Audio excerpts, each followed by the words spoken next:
La nouvelle loi sur l'électricité plébiscitée en juin 2024 apporte son lot de nouveautés et met le focus sur le déploiement des énergies renouvelables et l'augmentation de notre propre production indigène. Ceci pour nous rendre plus indépendants des importations, notamment en hiver, d'électricité, mais aussi pour garantir une stabilité des prix de l'électricité. Aujourd'hui, nous allons aborder ces sujets vous concernant directement, tels que le prix de la reprise de l'énergie réinjectée, l'impact que cela aura sur votre installation propre solaire, et nous vous donnerons aussi des conseils quant à l'optimisation de votre autoconsommation. À l'issue de cette présentation, nous prendrons un petit moment pour répondre à vos questions. Voilà, j'ai le plaisir d'accueillir messieurs Frédéric Bixel, qui est fondateur et directeur de Solexis, qui est un important distributeur en Suisse romande de matériel photovoltaïque pour les professionnels, et Vincent Rittner, qui est le responsable clientèle privée chez Romande Énergie. Et sans plus attendre, je passe la parole à Vincent. Merci Michel. Bonjour à toutes et à tous, chères productrices et chers producteurs solaires. Bonjour à Frédéric Bixel qui est présent pour m'accompagner aujourd'hui. Je vous souhaite à tous et toutes également la bienvenue à ce webinaire. Et à l'agenda aujourd'hui, il y aura 3 parties. Une première partie sur les prix de reprise, une partie avec des notions de base qui vient poser le contexte, vous informer sur le prix de reprise 2025 et vous donner des perspectives pour 2026. Une deuxième partie qui traitera de l'impact de ces prix de reprise sur votre installation solaire. Et puis, une dernière partie avec Frédéric sur nos conseils pour l'autoconsommation. Parce que vous l'aurez peut-être déjà compris, mais en 2025, les prix de reprise, ils baissent. Et quand les prix de reprise baissent, ça veut dire moins de revenus pour la partie de votre production photovoltaïque que vous vendez au réseau. Et ça rend l'autoconsommation d'autant plus intéressante. C'est pour ça qu'on terminera sur cette partie. Je rappelle encore que nous allons donner des informations génériques. Les questions plus spécifiques peuvent être posées dans le chat et dans les questions. Vous avez le petit bouton questions en bas à droite. N'hésitez pas. Et puis, nous allons aussi nous concentrer essentiellement sur les installations dites résidentielles de moins de 30 kW crête aujourd'hui dans ce webinaire. Si vous avez une installation plus grande, les principes qu'on présente restent les mêmes. Il y a quelques détails qui changent, notamment à partir de 2026. N'hésitez pas à poser vos questions spécifiques aussi, si c'est le cas pour vous. Afin de se mettre en jambes et de commencer, on vous propose de participer d'abord à un petit sondage qui va apparaître tout de suite à l'écran.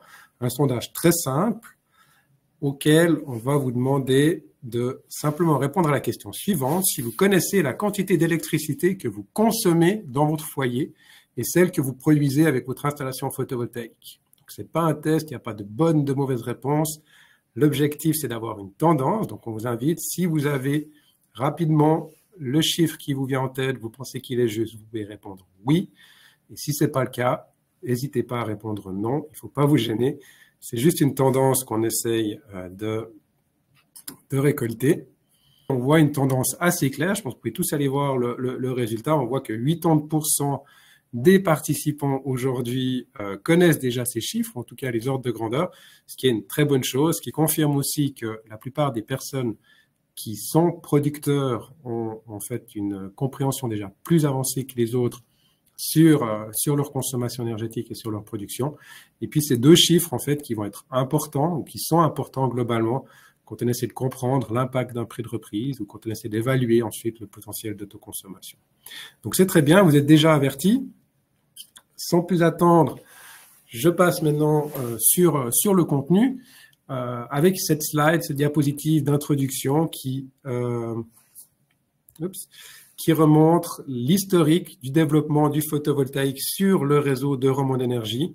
Et on voit ce chiffre vertigineux qui a fait x10 en 10 ans. On est passé de 2700 installations photovoltaïques raccordées à notre réseau en 2015 à plus de 25 000 en 2025. C'était plus de 8 installations qui se raccordaient chaque jour sur notre réseau en 2024. C'est en fait des chiffres qui sont vertigineux, qui grandissent de plus en plus vite. Et Romande Énergie, on est extrêmement fiers et satisfaits en fait de voir cette évolution. C'est quelque chose qu'on a envie de soutenir. Vous en êtes tous les contributeurs, tous et toutes. Donc félicitations et bravo. Et on voit que le solaire est en fait une composante qui devient de plus en plus importante dans le système énergétique suisse, et qu'on doit trouver des solutions, qu'on doit travailler ensemble finalement pour réussir à l'intégrer au mieux. Pour m'accompagner, ou nous accompagner, Frédéric et moi, dans ce webinaire aujourd'hui, nous avons deux personas. Donc, des personas, c'est des personnages fictifs. Ce sont Benoît et Reza, qui vont nous servir d'exemple, qui vont nous aider à illustrer les chiffres et les éléments, les propos qu'on vous avance. Ce sont des personnages fictifs, mais ils reposent sur des exemples bien concrets, bien réels de producteurs sur notre zone de desserte. Et donc, je vais vous les présenter en quelques détails. Benoît, eh bien, lui, il vit dans une maison familiale. Il a posé 16 panneaux photovoltaïques sur son toit. Ça fait une installation d'une taille de 6 kW crête. Comme la plupart des bâtiments encore en Suisse, il se chauffe au mazout et il roule en voiture à essence. C'est une majorité des clients qui sont encore aujourd'hui avec ces caractéristiques. Il consomme donc, comme cette majorité, environ 4000 kWh d'électricité par année et 22% de l'énergie qu'il produit avec son installation photovoltaïque est consommée directement dans son ménage. C'est ça, sa fameuse autoconsommation. Rosa, elle est aussi dans une maison familiale. Elle a, elle, posé une installation plus grande. Elle a posé 26 panneaux, donc 10,7 kW crête, parce qu'elle se chauffe déjà avec une pompe à chaleur. Elle roule en voiture électrique et donc sa consommation d'électricité est plus élevée que Benoît. Elle consomme, elle, 10 700 kWh par année. Et parce qu'elle a une consommation plus importante, parce qu'elle arrive à avoir plus de synchronicité entre le moment où elle consomme et le moment où elle produit, elle a 56% de l'électricité produite qu'elle consomme sur place dans son ménage. Ces deux exemples, ça nous permet d'illustrer déjà qu'est-ce que Benoît et Rosa ont payé comme électricité en 2024. Donc Benoît, il devait acheter, on se rappelle, il consommait 4500 kWh. Une partie vient de son installation photovoltaïque et le reste, 2500, il doit l'acheter à Romande Énergie. Il a payé 965 francs en 2024 pour cette électricité. Tandis que Rosa, elle consomme 10 000 kWh par année. Elle a dû acheter que 5400, que la moitié. Et elle a payé 1805 francs pour cette électricité en 2024. Pour leur production, eh bien Benoît, il a pu vendre l'excédent, donc ce qu'il n'a pas consommé, c'était 5700 kWh, il a touché 1000 francs en 2024. Et Rosa, elle a touché l'excédent, elle a touché 770 francs pour l'excédent de 4400 kWh de sa production. Donc, Rosa, malgré qu'elle a une installation plus grande, elle a touché moins parce qu'en fait, elle consomme beaucoup plus elle-même sur place. C'est déjà ça qu'on voit dans cet exemple. Où est-ce que vous pouvez trouver ces informations? C'est ça qui vous intéresse. On vous recommande d'aller sur votre espace client. L'espace client, vous pouvez y accéder sur notre site internet, www.romande-energie.ch. Vous avez en haut à droite un bouton vers l'espace client. Une fois que vous êtes connecté, si ce n'est pas encore le cas, vous devez créer un compte, ça va rapidement. Vous pouvez, une fois que vous êtes connecté, accéder à votre courbe de charge sur la gauche. Si vous ne l'avez pas encore activée, il faut l'activer. Une fois qu'elle est activée, vous pouvez voir vous pouvez sélectionner une période. Donc là, j'ai par exemple sélectionné l'année 2024 et on peut voir pour Benoît ce qu'il consomme du réseau. Donc, il a acheté 2500 kWh et ce qu'il a vendu, les 5700 kWh qu'il a vendu. Et une fois qu'on a ces chiffres, eh bien, on peut revenir sur le calcul que je vous ai fait avant. Les 2500 kWh, j'ai pris au tarif simple par simplicité, à 34,3 centimes en 2024, ça fait 861 francs. On ajoute l'abonnement fixe, ça fait 965 francs, c'est les 965 francs que je vous ai présentés avant. Et puis pour l'excédent, ben, la même chose, on prend les 5700, on multiplie par le prix de reprise en 2024 et ça fait les 1000 francs à peu près qu'on parlait avant. Une remarque encore qui est importante, si on veut savoir l'autoconsommation, malheureusement, Romande Énergie ne détient pas cette information parce qu'on a uniquement l'excédent ou l'achat net. Donc, si on va voir la production totale de l'installation, il faut là aller sur les informations que vous avez avec votre installation. Donc, la plupart des onduleurs aujourd'hui arrivent avec une application, SolarEdge, Fronius, Huawei, Enphase, il y en a plein d'autres.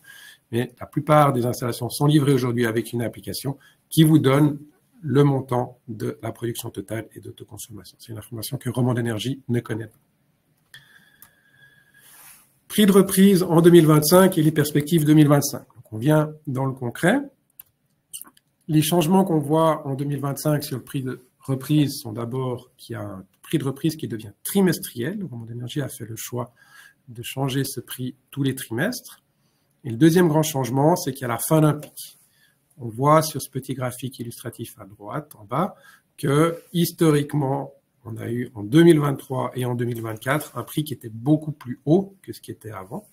Et on revient à partir de 2025 à un prix de reprise qui ressemble un peu plus à ce qu'on avait dans les années 2017 jusqu'à 2022. Sur la partie trimestrielle, on vous a communiqué en fin d'année dernière par courrier le prix pour ces 4 trimestres. Et pourquoi est-ce qu'on est passé à un prix trimestriel? Eh bien, on essaie de plus en plus en fait d'adapter le prix de reprise aux réalités du marché de l'électricité ou à la réalité du système énergétique suisse. Et la réalité, c'est qu'en fait, on a beaucoup d'électricité en été en Suisse et elle est plus rare en hiver. Donc, cette électricité en hiver, quand elle est plus rare, elle vaut plus cher. C'est pour ça que le trimestre 1 de janvier à mars et le trimestre 4 de octobre à décembre, l'électricité, le prix de reprise est plus élevé. Et puis, elle est abondante au printemps, l'été et au début de l'automne. Et donc, de avril à fin septembre, le prix est plus bas parce que du coup, il y a beaucoup plus d'électricité, donc la valeur est un peu plus basse. Pour 2026, je peux uniquement vous donner une perspective. Malheureusement, ou heureusement, on a une nouvelle loi sur l'électricité. Cette nouvelle loi amène de nouveaux concepts. Elle encourage aussi à avoir un système énergétique qui se régule mieux de soi-même. Elle va permettre aussi d'avoir de nouvelles innovations, mais tout n'est pas encore mûr, tout n'est pas encore mature et on attend encore quelques clarifications de la part de l'Office fédéral de l'énergie notamment pour pouvoir fixer vraiment la rétribution et la méthode de rétribution à partir de 2026. Donc on reviendra vers vous avec les détails probablement à l'automne, mais ce qui est déjà fixé dans la loi, c'est qu'il y a un minimum. Je vois déjà des personnes qui font des petits émoticônes qui sont déçus, donc désolé de vous décevoir à ce niveau-là, mais ce qui est déjà dans la loi, c'est que le minimum pour les installations de moins de 30 kW crête, c'est que c'est 6 centimes par kilowattheure, donc ça n'ira pas plus bas, et on peut s'imaginer que le prix de reprise 2026, il va varier par moment entre ces 6 centimes et les prix de reprise qu'on vous a communiqués pour 2025. Voilà ce qu'on pourra vous dire pour 2026 aujourd'hui. Et puis, j'aimerais maintenant passer sur la partie de l'impact que ça a sur votre installation solaire. Donc, le prix de reprise, c'est les revenus, en fait, il détermine les revenus que vous faites sur l'excédent d'électricité que vous vendez à Romand d'énergie. Donc, si on regarde pour 2024, nos deux exemples, Benoît et Rosa, ils ont touché respectivement 1000 francs et 770 francs pour cet excédent. En 2025, avec le prix de reprise, ils vont toucher 530 francs et 405 francs. Donc, on a une baisse de 47%. Le prix de reprise était à 17,6 centimes en 2024. Et en moyenne, si on prend les 4 trimestres avec la production de Benoît et de Rosa, en moyenne, on est à 9,3 centimes en 2025. Donc, il y a une très forte baisse. Et c'est là où je vous disais qu'on était sur la fin d'un pic. Donc, la fin d'un pic, malheureusement, là, les montants ne s'affichent pas, je vais vous les dire. Il y a eu une petite erreur sur ce graphique. Donc, on était à 1000 francs à peu près en 2023 et 2024. On est à 530 francs en 2025. On était déjà à peu près à 540 francs en 2022 et c'était 465 francs pour Benoît de 2019 à 2021. Je suis désolé, les chiffres n'ont pas apparu sur ce graphique, ils auraient dû être là.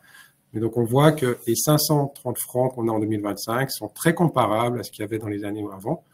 Et donc, c'était uniquement que 2023 2024 étaient des années exceptionnelles. C'est ça qu'il faut qu'on garde en tête.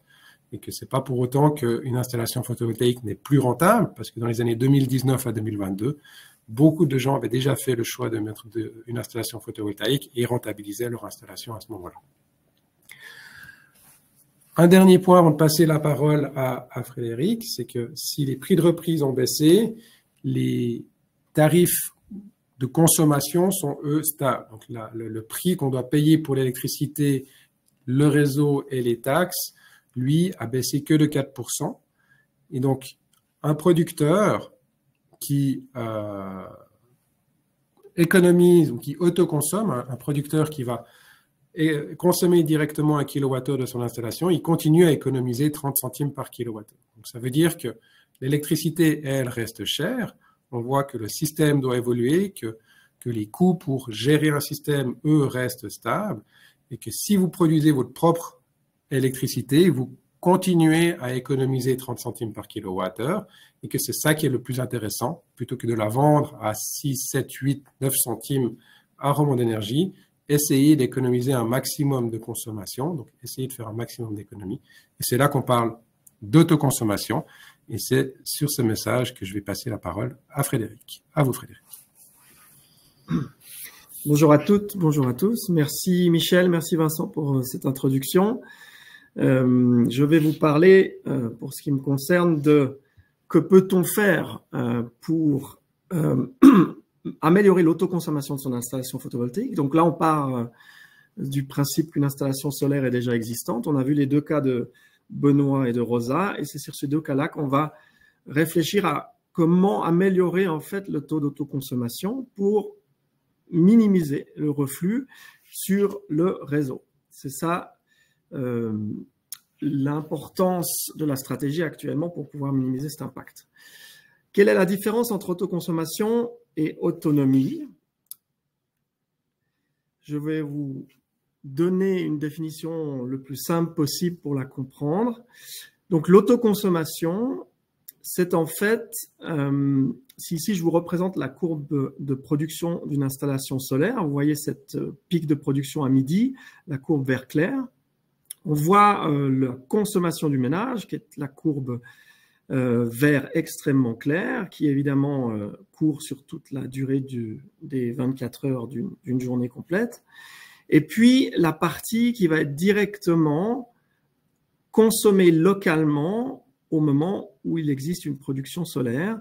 C'est cette partie-là qu'on appelle l'autoconsommation. Si je reproduis ça sur cette représentation, on voit que l'autoconsommation, c'est en fait la partie vert foncé qui est consommée directement par les charges qui consomment de l'électricité de votre habitation vis-à-vis de ce qui est produit par l'installation photovoltaïque, la production complète. Donc, c'est ce taux d'autoconsommation-là qui est déterminant. L'autonomie, c'est un concept différent. L'autonomie, c'est la capacité à votre ménage d'être autonome du réseau, c'est-à-dire de ne plus avoir besoin du réseau électrique pour soutirer de l'électricité et faire vivre vos consommateurs. Donc l'autonomie, c'est, pour finir, user au plus possible la production photovoltaïque pour une consommation locale, ça c'est l'autoconsommation. Si je produis 100 avec mon installation photovoltaïque et que je consomme 100, j'ai un taux d'autoconsommation de 100%. L'autonomie, encore une fois, c'est différent, c'est l'indépendance au réseau, c'est-à-dire la capacité de notre système à ne plus soutirer de l'électricité du réseau électrique. C'est-à-dire qu'en fait, tout ce qu'on va avoir besoin comme électricité vient de l'installation photovoltaïque. Si on reprend nos deux cas d'usage, Benoît et Rosa, eh bien, on peut calculer une autoconsommation pour Benoît de 22% et une autonomie de 40%. Pour Rosa, on est à un taux de consommation plus important, 56%, et une autonomie légèrement plus importante, à 48%. Comment procéder pour en fait améliorer son autoconsommation? Comment réduire en fait l'excédent qu'on rejette sur le réseau, puisqu'aujourd'hui il est moins valorisé que par le passé? Eh bien, il y a plusieurs façons de le faire. La première façon, c'est la façon la plus simple. En réalité, c'est changer nos habitudes, changer un petit peu nos usages et utiliser les consommateurs électriques dans notre habitation de façon décalée. C'est-à-dire, typiquement, la machine à laver, principalement, on l'enclenche le soir. Une stratégie, ce serait de la faire démarrer à midi, par exemple, là où la production photovoltaïque est la plus forte. Bien entendu, certaines charges sont plus faciles que d'autres à décaler, mais il existe un certain nombre de charges dans les consommateurs habituels d'un ménage classique que l'on peut décaler. Ça correspond à peu près à 10% de notre consommation annuelle. Donc le lave-vaisselle, le lave-linge sont des choses très facilement décalables. Alors, on peut manuellement, si une personne est présente à midi, l'enclencher à midi au lieu de le soir. Donc c'est un changement de comportement. Mais évidemment, aujourd'hui, la technologie nous permet aussi de piloter des charges de façon automatique avec des automates programmables, des prises pilotées qui enclenchent ou déclenchent des charges à une heure précise qu'on peut évidemment programmer. Donc ça, c'est les stratégies les plus simples pour avoir un impact direct sur son taux d'autoconsommation. Favoriser la consommation d'électricité aux heures où le photovoltaïque produit le plus. Si on regarde pour Benoît, ce qu'il pourrait faire en pilotant ses charges ou en déplaçant l'utilisation de ces charges, il pourrait passer de 22% d'autoconsommation à environ 32%, de passer des économies 2025 de 557 francs à 613, ça simplement par une modification de son comportement de consommation.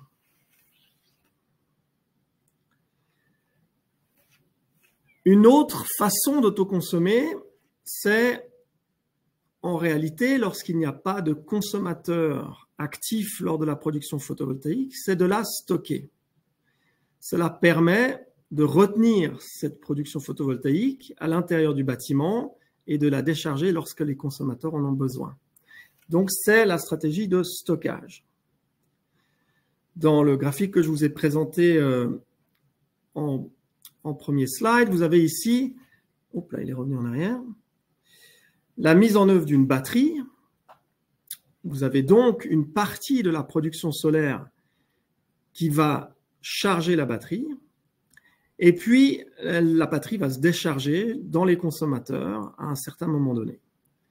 En fait, ce qu'on va faire, c'est qu'on va améliorer le taux d'autoconsommation puisqu'on sait que de façon naturelle, 30% peut être autoconsommé sans vraiment rien faire de particulier, et donc il y a toute une partie qui est refluée sur le réseau. Et bien avec la mise en œuvre d'une batterie, en fonction de la capacité de stockage qu'on va mettre en œuvre et de la puissance de l'installation photovoltaïque, une grande partie de ce refoulement va être évitée et stockée de façon temporaire dans le stockage électrique. L'énergie ainsi stockée va être utilisée ensuite par les consommateurs à un moment donné où l'installation photovoltaïque ne produit pas ou produit moins. Donc, on a cette possibilité, avec la mise en œuvre d'une batterie, d'augmenter le taux d'autoconsommation de l'installation. Typiquement, dans cet exemple, on voit pour Benoît, qui a environ une installation photovoltaïque de 6 kW crête, que la mise en œuvre d'une batterie de 6 kWh lui permettrait de passer d'un taux d'autoconsommation de 22% à environ 43%. C'est l'exemple qu'on a matérialisé par le slide avec les économies supplémentaires.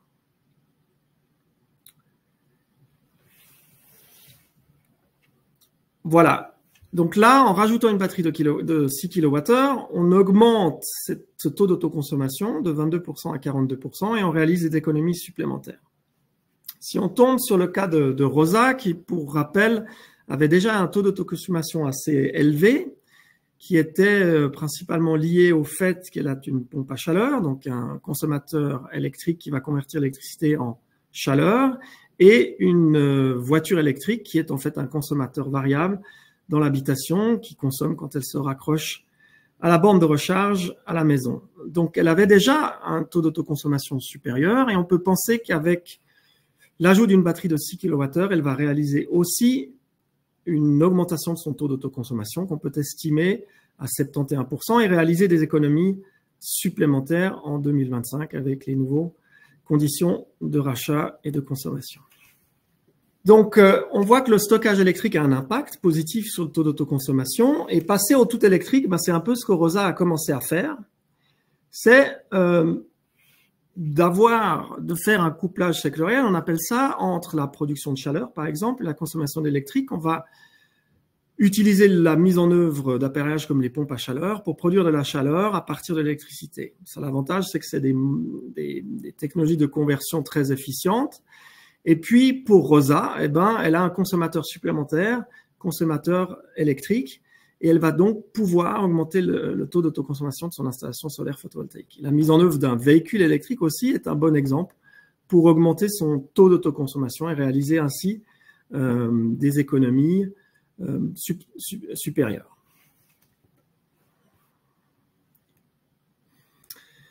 En termes de conclusion, il faut retenir une chose, c'est qu'en réalité, chaque cas est un cas d'étude en soi. On a bien des profils de consommation assez standards en fonction du nombre de personnes et du type d'appareillage présent dans l'habitation. Néanmoins, chaque cas doit être étudié de façon spécifique pour comprendre la courbe de consommation, comment l'utilisateur consomme, quel est son mode de vie, présent et futur. On a vu Rosa qui a un véhicule électrique. Si Benoît veut faire de son installation photovoltaïque existante un nouveau projet pour augmenter son taux d'autoconsommation, il faudra lui demander si effectivement il a en tête d'acheter par exemple un véhicule électrique. On a vu qu'il avait encore une chaudière à mazout. Est-ce qu'il a dans ses projections l'envie de changer pour passer d'un chauffage à mazout à une pompe à chaleur, ce que l'on recommanderait? Eh bien ça doit être pris en compte pour analyser le besoin et puis déployer une stratégie de mise en œuvre d'un stockage électrique, par exemple, tout en tenant compte, évidemment, de la capacité d'investissement du client. Donc, on doit vraiment étudier les installations en cas par cas. Et ça, eh bien, ça nécessite des interlocuteurs. Et ces interlocuteurs, il faut les prendre dans la branche de professionnels reconnus. Pour le solaire, on a des labels qui existent avec notre association fêtière Suisse Solar qui a un label de qualité pour les installateurs, les pros du solaire, et on peut co-recommander aux clients finaux de se rapprocher d'installateurs qui ont une expertise reconnue dans le domaine pour vous accompagner dans les choix à faire pour faire évoluer votre installation solaire photovoltaïque. On passe évidemment d'un mode il y a quelques années où les installations injectaient la totalité de leur production sur le réseau, les rémunérations étaient intéressantes. Aujourd'hui, depuis l'entrée en 2014 de la loi et de l'autoconsommation, tout est en train de changer et aujourd'hui, avec ces nouveaux tarifs de reprise, l'autoconsommation est essentielle pour améliorer la rentabilité de votre installation et on peut recommander à chacun de se rapprocher de ce réseau de professionnels reconnus pour vous aiguiller, vous accompagner dans votre projet. Un élément quand même important, c'est que les prix des composants des installations solaires photovoltaïques, y compris le stockage, a énormément évolué dans ces 10 à 5 dernières années. Ceci en lien évidemment avec le volume du marché qui a énormément grandi. Et on peut que se réjouir qu'aujourd'hui, l'accès à ces composants est très intéressant et très attractif pour le client final. Donc, panneaux photovoltaïques, batteries en particulier, sont des éléments qui ont eu des améliorations dans leur coût de fabrication et qui se mettent à disposition des clients et des acteurs de la branche à des prix plus attractifs qu'il y a encore quelques années. Donc, il est intéressant aujourd'hui de considérer la mise en œuvre de tel équipement pour améliorer l'autoconsommation, voire même son autonomie pour son installation. Voilà, j'en ai terminé. Merci et à disposition, bien entendu, pour les questions. Merci Frédéric. Alors, certaines questions ont déjà eu leur réponse. Vous pouvez le voir dans le déroulé. Nous allons en prendre d'autres, évidemment. Pendant ce temps, vous pouvez aussi scanner le QR code que vous avez sur l'écran et répondre, si vous le souhaitez, à notre questionnaire de satisfaction. Par contre, vous allez recevoir dans le mail qui suivra en fait ce webinaire, vous recevrez encore ce QR code, donc vous avez le temps de le faire aussi à un autre moment. Voilà une question. Avec la forte baisse des prix de reprise, alors que les prix d'achat de l'électricité restent stables, on a vraiment l'impression de se faire avoir maintenant que les investissements ont été faits. Est-ce qu'une régulation plus équitable est envisagée pour protéger les producteurs privés? Je ne sais pas, de Vincent ou de Frédéric, qui veut répondre? Oui, donc sur la régulation pour protéger les producteurs, Je pense que la réalité, c'est que ce 6 centimes par kilowattheure garanti à partir de 2026, c'est exactement ça qui a été posé par le régulateur. On est conscient que par rapport au pic de 23 et 24, ce 6 centimes, il est faible.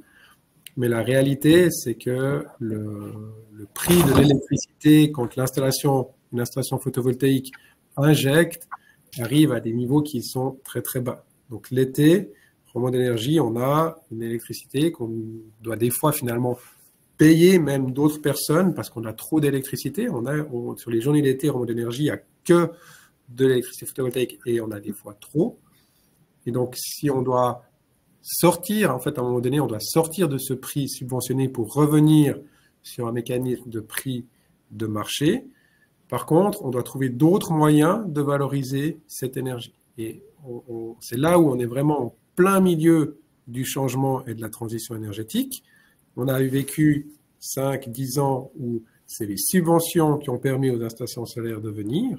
Ça a permis d'avoir 20% sur notre zone de desserte d'électricité photovoltaïque, ce qui est déjà une chose fantastique.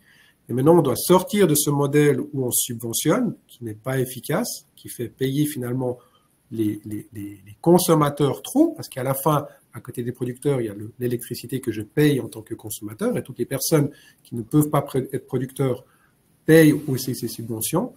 Donc on doit maintenant réussir à revenir vers un mécanisme plus autorégulé, où le signal de prix doit jouer son rôle, et les moyens de réguler doivent être développés.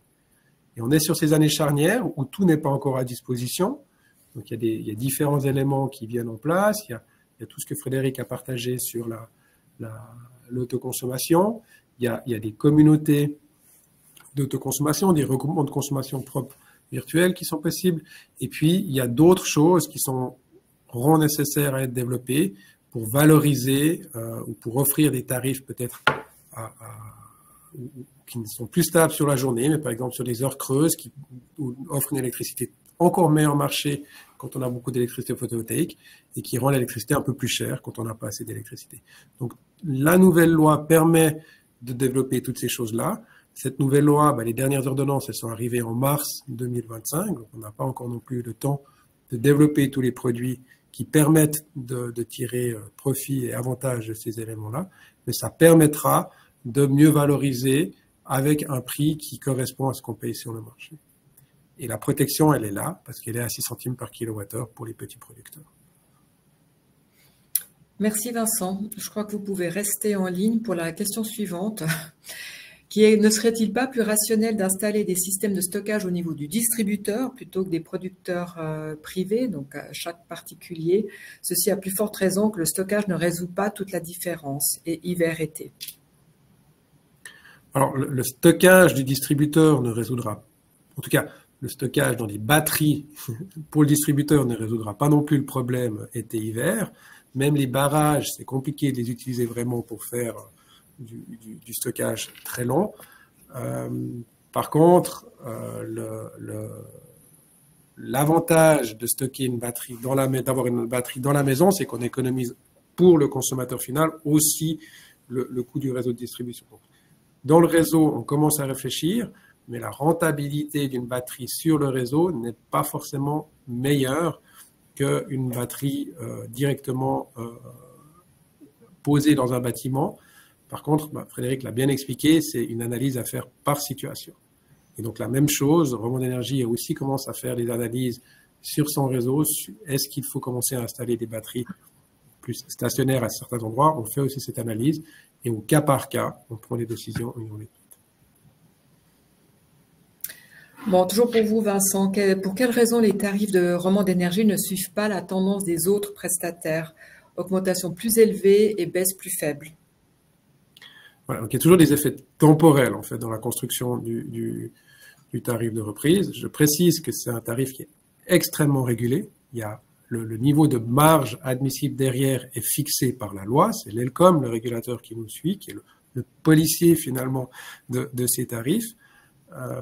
Il y a la nouvelle loi d'ailleurs fixe un bénéfice à 0. Donc, on n'a plus le droit de faire du bénéfice à partir de 2026 sur ces tarifs. Et par contre, elle fixe les règles de comment est-ce qu'on ajuste le prix de l'électricité d'année en année. Et il y a des décalages. Donc, par moment, on a prévu un prix trop bas et on doit rattraper sur l'année d'après. Par moment, on a prévu un prix trop haut et on doit également rendre cet argent sur les années d'après. Et en 2025, la raison principale pour laquelle le prix de l'électricité n'a pas beaucoup baissé, c'est d'une part parce qu'il y a un effet de rattrapage, de compensation les années 23-24, et puis d'autre part parce que le prix du réseau, lui, reste élevé, parce qu'il faut investir dans nos réseaux pour qu'on puisse continuer à bénéficier d'une infrastructure stable qui fonctionne 24 heures sur 24 sans interruption et qui ne lâche pas. Encore et toujours une question pour Romande Énergie. Pour quelle raison Romande Énergie a anticipé une année plus tôt en fait l'application de l'obligation légale de reprendre sur un rythme trimestriel en fait l'énergie refoulée? On a fait ce choix parce qu'on veut, Romande Énergie, se rapprocher en fait du système du marché, c'est-à-dire d'intégrer au mieux ces signaux qui disent qu'à certains moments l'électricité est chère, à d'autres moments l'électricité est bon marché. Et on pense que c'est important que tout le monde conscientise, et c'est en fait en ayant une compréhension commune qu'on arrive à faire cette transformation du système énergétique et en impliquant toutes les parties prenantes. Et les producteurs, les distributeurs, les fournisseurs, tout le monde est partie prenante de notre système énergétique de demain, et c'est en intégrant ces signaux qu'on pense qu'on se rapproche le plus vite ou le plus rapidement possible de ce système. Alors, merci. J'ai une question qui a disparu. On parle des garanties d'origine. La valorisation de l'origine verte pour les prix de reprise semble elle aussi être proportionnellement plus basse que celle de nos concurrents, alors qu'elle est facturée sensiblement bien plus cher chez les clients résidentiels. Est-ce que nous y appliquons une marge supplémentaire? De la même manière que tout le reste, on n'a pas le droit non plus de faire de la marge sur la garantie d'origine. Donc là, il n'y a pas de bénéfice que Romande Énergie fait là-dessus. Et là aussi, effectivement, certains concurrents offrent des prix de reprise, enfin des garanties d'origine plus élevées. Nous, Romande Énergie, on s'oriente de nouveau au plus près de ce qui est valorisé sur le marché de l'électricité. Et les prix de reprise qu'on applique en 2025 viennent directement de ce qu'on reçoit quand on vend cette garantie d'origine, respectivement de ce qu'on peut appliquer sur les quelques pourcents de clients qui ont fait le choix de prendre un tarif encore plus vert, plus local. Et en parlant de garantie d'origine, quel est le montant en fait qui semble être noyé dans le prix de reprise? Quelle est la part? C'est 0,5 centimes.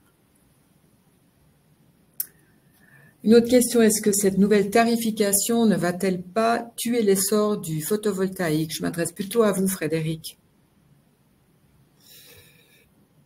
Je pense que ça va forcer, en tout cas, les propriétaires d'installations existantes à repenser leur installation et voir comment ils peuvent la faire évoluer pour, en fait, se désolidariser de cette problématique de reprise. Mais je pense que l'important, c'est d'être capable de se projeter à moyen et long terme. Je pense qu'une installation photovoltaïque sur son toit, c'est un actif qui produit.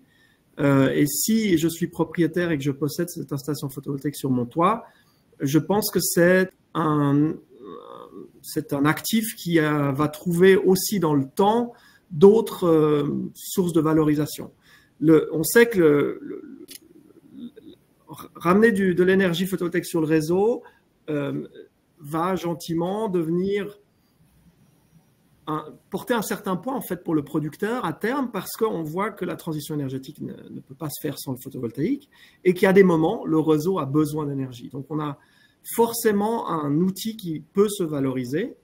Mettre en œuvre du stockage, c'est justement permettre aussi de mieux valoriser son énergie, puisqu'on la temporise dans le stockage pour la rendre disponible à un temps, dans un temps plus futur. Et donc, avoir un instrument chez soi qui permet de relâcher de l'énergie sur le réseau, je suis sûr qu'à moyen et long terme, c'est quelque chose qui a de la valeur. Donc, l'autre élément que je pense important, c'est le coût aujourd'hui des installations solaires photovoltaïques qui est très très bas. Donc, si on veut, en tant que propriétaire, se rendre de plus en plus indépendant du réseau, l'installation photovoltaïque reste un moyen de le faire. Mais évidemment, aujourd'hui, on doit le faire tout en considérant sa consommation et en ayant une stratégie d'autoconsommation bien adaptée. Merci Frédéric. Une question pertinente. Pourquoi le coût du prix du kilowattheure en fait acheté ne change-t-il pas chaque trimestre comme le prix de reprise? Oui, la loi nous impose de mettre un prix annuel. Donc voilà, la législation et donc l'ELCOM demande un tarif annuel. Et aujourd'hui, c'est ça qu'on fixe. Voilà. Il y a par contre une différenciation. On a le droit de faire un prix heure pleine, heure creuse. Donc on différencie, et c'est là qu'on commence à valoriser typiquement l'électricité quand elle vaut moins cher, typiquement la nuit et la journée aussi, parce qu'on produit beaucoup d'électricité la journée, donc on a fait payer moins cher. Et le soir, quand tout le monde, on appelle le pic du soir, quand tout le monde consomme en même temps, eh bien l'électricité est plus chère. Et si on a un tarif double, on paye plus cher de 17h à 22h. Une question par rapport au stockage et l'utilisation en fait de l'excédent de solaire en été, notamment parce qu'il existe des solutions innovantes comme le stockage énergétique Energy Vault et puis aussi la conversion en hydrogène. On parle souvent donc de convertir en fait toute cette énergie excédentaire en hydrogène pour notamment la mobilité lourde. Est-ce que Vincent, vous vous sentez ou Frédéric par rapport à l'hydrogène d'y répondre? Moi, j'aurais qu'une réponse. Peut-être Frédéric, vous avez-vous un point de vue? Je pense que vous avez peut-être plus suivi. Je ne sais pas. Ou sinon, alors, je dirais que l'hydrogène, c'est intéressant pour effectivement faire du stockage saisonnier. Donc là, on peut résoudre un problème de stockage saisonnier. Néanmoins, voilà, aujourd'hui, à l'état actuel du développement de l'hydrogène, on est encore loin d'avoir un impact. Il nous manque des infrastructures. Aujourd'hui, on produit de l'hydrogène et on la consomme plus localement pour des usages industriels. Mais en vecteur de stockage pour faire du stockage saisonnier, l'infrastructure est encore pas du tout disponible et on est encore loin de pouvoir utiliser l'hydrogène pour ce biais-là. Si je peux me permettre d'ajouter, le prix de l'hydrogène est encore très cher. Hein. Oui, parce que tout simplement, effectivement, en termes de, il nous manque des cas d'usage qui soient beaucoup plus massifs que ce qui est fait actuellement. Ce qui est actuellement, c'est dans l'industrie. C'est pour l'industrie, mais dans la consommation et en particulier dans le stockage par le biais de la chaleur, pour finir, sur la saison, ça demande encore du développement et des commercialisations de solutions pour aider l'infrastructure. L'heure passe. On arrive malheureusement ou heureusement au terme de notre webinaire. Nous espérons vraiment avoir pu déjà répondre à certaines de vos interrogations, vous rassurer peut-être quant à votre installation et au bon usage de votre production. Maintenant, il reste encore pas mal de questions auxquelles nous allons continuer à répondre par écrit. On vous les adressera ultérieurement par le biais d'un mail. On vous indiquera en fait les éléments d'information et où vous pouvez les trouver. Maintenant, il me reste surtout à vous dire merci. Merci de nous avoir suivis, d'avoir consacré du temps, de votre temps pour nous suivre. Merci aux intervenants. Nous vous souhaitons une très bonne après-midi et au revoir. Au revoir, merci beaucoup. Au revoir.